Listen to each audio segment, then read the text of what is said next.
समझेंगे नेफ्रॉन की संरचना क्या होती है। आप लोग जानते हैं नेफ्रॉन क्या होता है?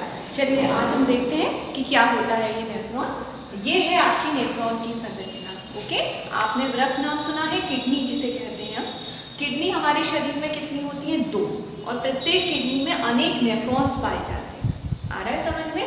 ये एक नेफ्रॉन है। ऐसे बहुत सारे नेफ्रॉन होते हैं जो कि हमारे किस में पाए जाते हैं? किडनी के अंदर पाए जाते हैं।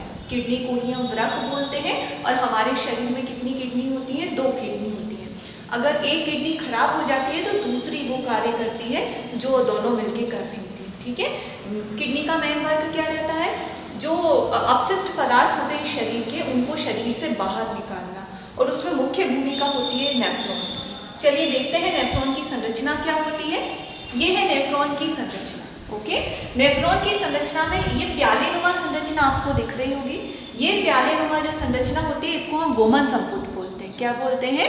वोमन संपुट। ओके, यहाँ बहुत सारी रुधिर केशिकाओं का जाल फैला हुआ रहता है। आपको दिख रही है रुधिर केशिकाएं, जिसे हम ग्लोमेरुलस कहते हैं। क्या कहते हैं? ग्लोमेरुलस।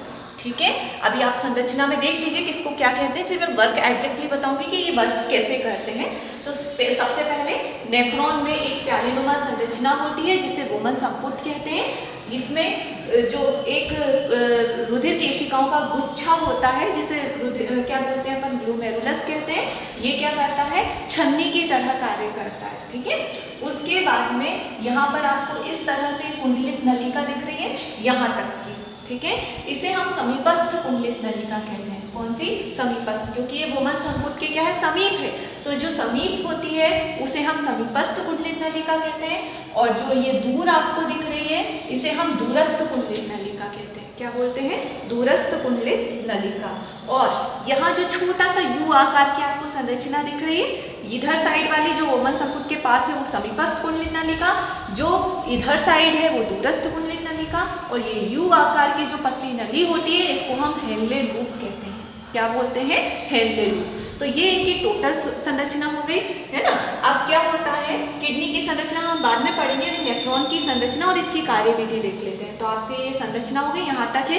फिर ये यूरिनरी ब्लेडर से, यूरिनरी जो नलिका होती है उससे यूरिनरी ब्लेडर में आती है, और यूरिथ्रा के द्वारा क्या होती है? बाहर रिमूव कर दिए जाते हैं अपशिष्ट पदार्थ कोई भी होते हैं। तो अपनी नेफ्रॉन की संरचना का मैं वर्णन करती हूँ। अभी तो अपन ने संरचना देखी, अब हम देखते हैं इसकी कार्यविधि।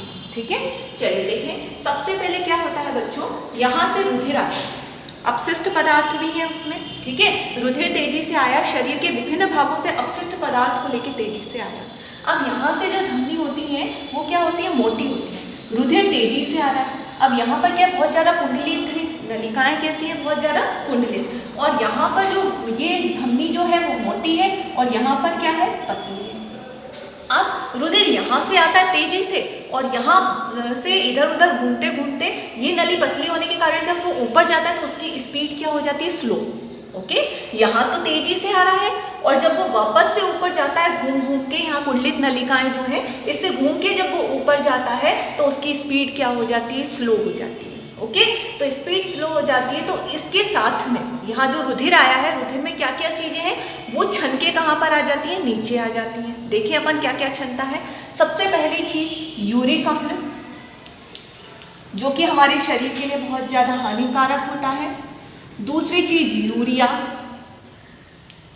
ये तो हमारे लिए अपशिष्ट पदार्थ है, लेकिन इसके साथ साथ छनकर, अब जरूरी थोड़ी ना है कि सारी खराब चीजें ही बाहर निकलें, कुछ इसके साथ में उपयोगी पदार्थ भी छनकर नीचे आ जाते हैं। फॉर एग्जाम्पल जैसे ग्लूकोज है, पानी है, ये सब चीजें छनकर कहाँ पर आ जाती हैं?